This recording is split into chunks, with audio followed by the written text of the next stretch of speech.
نلعب على سكوتر إلا شو نيجي نروح. I was playing on a scooter with my cousin, he says.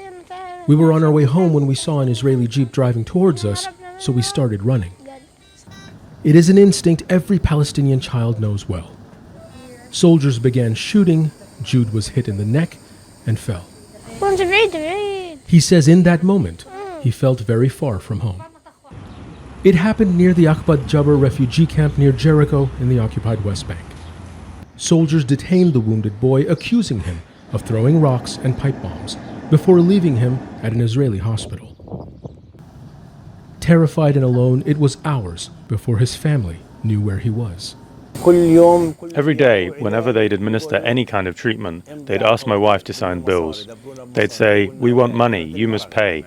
They were giving us a really hard time. Every time they'd administer treatment, they made it very difficult. He's out of the woods but has nerve damage and can't move his left arm. The Israeli hospital where he was treated claims they are owed more than $13,000 for treating an 8-year-old child with a gunshot wound from an Israeli assault rifle.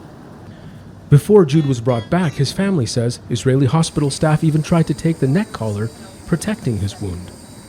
A scenario so absurd it might seem comical if it wasn't really happening. His father says the bill is so high it will be impossible to pay.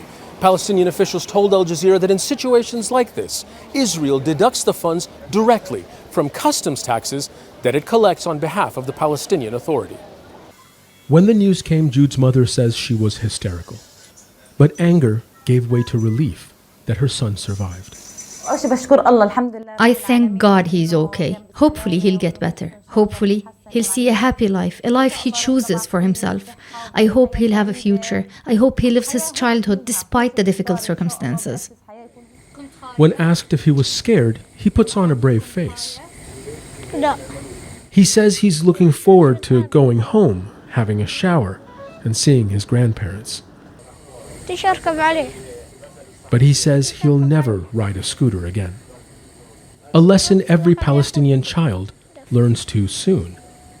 It is never safe to play outside when you live under Israeli occupation. Zein Basravi, Al Jazeera, Ramallah, the occupied West Bank, Palestine. Make sure to subscribe to our channel to get the latest news from Al Jazeera.